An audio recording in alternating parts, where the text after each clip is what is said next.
Racing Jesse started. We have Shining Courage.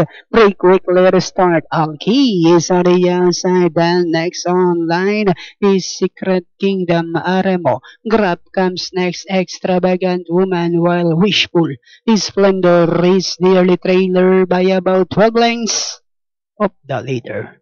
Racing down the backstretch, we have Shining Courage, Borlink, and a half Alki in second, and in third comes Secret Kingdom.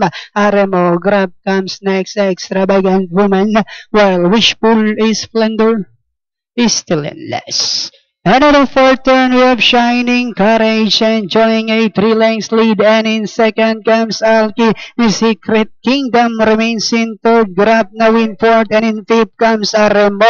Then comes Extravagant Woman, while number 2 Wishful Splendor now racing in last. And they are now entering the home stretch. Shining Courage moving upon the outside is Alki. Then comes Secret Kingdom as they swing for home. Alki now takes command by about 3 lengths.